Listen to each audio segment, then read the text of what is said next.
Morning. आज है 7 जून और एक नए ब्लॉग में आप सभी का स्वागत है। अनय यहाँ क्या कर रहे हैं अनय?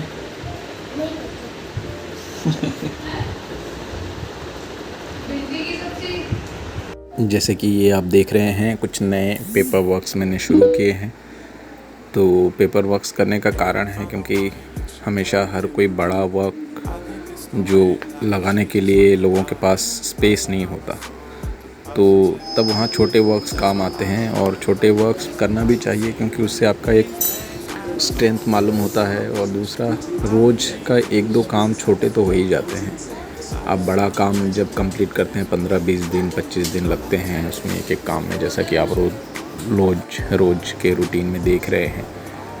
तो इसमें आप वो सारे एक्सपेरिमेंट कर सकते हैं जो बड़े काम के एक पार्ट में आप करना चाहते हैं। तो इस तरह का फ़्लो, एक कागज़ में रंग लगाने का एक अलग तरह का फ़्लो होता है, उसमें एक अलग इम्प्रेशन, क्योंकि कागज़ रंग को सोख लेता है और उसका इफ़ेक्ट एक अलग तरह से आता है। और कैनवास उसका एक अलग प्रकृति है, एक अलग उसका स्वभाव है, तो उसमें वो चीज़ सोखता नहीं है। तो ये इस तरह से जैसे एक थिन लेयर हम देख रहे हैं, ये जो मैं लगा रहा हूँ, इसका भी बड़ा एक महत्व होता है। जैसे इस तरह के इफ़ेक्ट को आप 3-4 कोट के साथ जब आप लगाएंगे तो एक बहुत अच्छा महीन और एक अलग ही इफ़ेक्ट उसमें नज़र आएगा।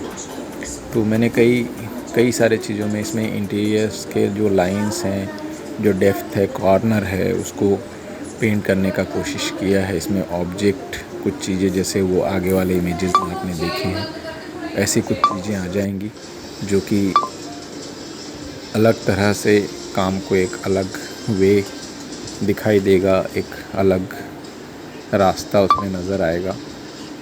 और ये जो बीच बीच में आवाज़ आ रही है, ये लोकेश मैसेज कर रहा है, तो वो डिस्टर्बेंस होता है कई बार। और जो ये आप देख रहे हैं, ये इस तरह से इसको फाइनल टच धीरे धीरे दिया जाता है। तो बस एक चीज़ है कि काम को लेकर आपको बैठना है, समय निकालना है और समय के साथ आपको काम को लेकर बैठना है। काम धीरे धीरे आपको खुद ब खुद आकर्षित करेगा और वो अपना एक रूप लेता जाएगा। हाँ, बट बैठना बहुत ज़रूरी है।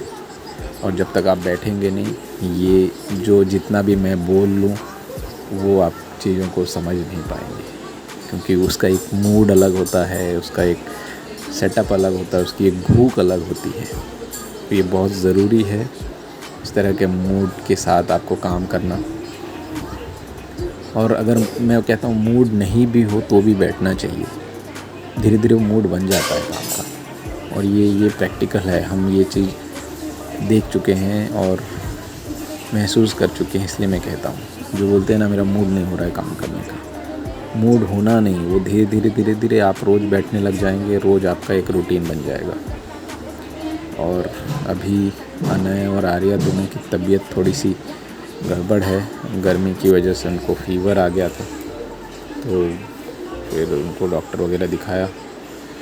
और तो यही मेन काम, यही अभी बड़े काम के तौर पे उसमें हाथ लगाने के लिए थोड़ा कम समय मिल रहा है।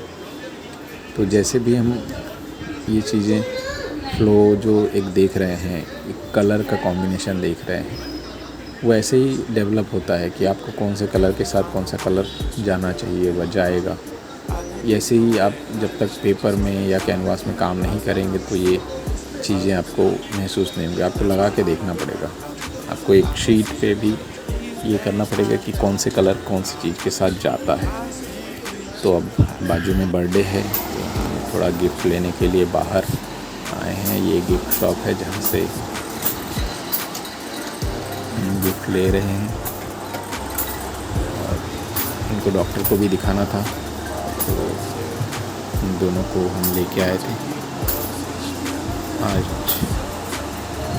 और ये कई बार होता है, बच्चे लोग जब शॉप में जाते हैं तो उनको बहुत सारी चीज़ें चाहिए होती हैं। तो अब हो चुकी है देर रात, अब मेरा काम करने का रूटीन है। तो हो सकता है फ्रेम थोड़ा सा गड़बड़ लगे, क्योंकि इसमें मेरी पूरी तरह शक्ल दिख नहीं रही है। शक्ल से कोई ज़्यादा ये नहीं, क्योंकि काम इम्पॉर्टेंट है, कैसे प्रक्रिया होती है काम करने की वो देखना ज़्यादा इम्पॉर्टेंट है। तो ये चीज़ें कहीं ना कहीं सीखने के लिए आपको बेहतर है कि एक कलर का जो रेशो है उसको मैंने किस तरीके से एक फ़्लो में किया है। वो आप देख रहे हैं नीचे वाला पार्ट जो ज़्यादा डार्क ब्राउन है वो एक फ़्लो में बहता हुआ आ रहा है। जब आप लैंडस्केप को देखते हैं, कोई भी लैंडस्केप को, तो उसमें परत दर परत से बहुत सारी चीज़ें देखने को मिलती हैं। तो उसका महत्व को मैंने इसी काम के ज़रिए दिखाने की कोशिश किया है। और मैंने जैसे कि कल भी बोला था, चाइल्डहुड मेमोरीज़ जो हैं वो काम में बहुतायत होते हैं। और जब आप काम करते हैं, जो आपके मन में मनोभावना चलती रहती है, उसी चीज़ से आप रिलेट करके काम को एक रूप दे सकते हैं।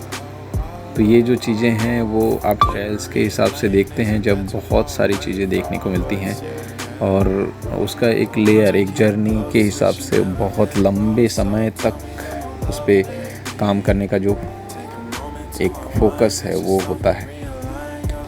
तो मुख्यतः मेरे कामों में ऐसी चीज़ें दिखती हैं जो एक मैपिंग के दौरान जो चीज़ें होती हैं। फिर जैसे कि मैं कल टॉक में बात कर रहा था, माइनिंग एक बहुत बड़ा मुद्दा है। देश को जो चीज़ें खोखली होती जा रही हैं उसको भरा भी नहीं जाता है फिर बाद में। तो कई बार ऐसे होता है कि बारिश के समय में गाँव के गाँव दब जाते हैं। तो ये चीज़ें बहुत देखने को मिलती हैं और इसी को एक आधार बनाकर जो भी आपके आसपास में जो चीज़ें होती हैं उनको आधार बनाकर आप काम कर सकते हैं। तो इसी के साथ आज के ब्लॉग को करते हैं हम यहीं एंड। लाइक करें, शेयर करें, बाय।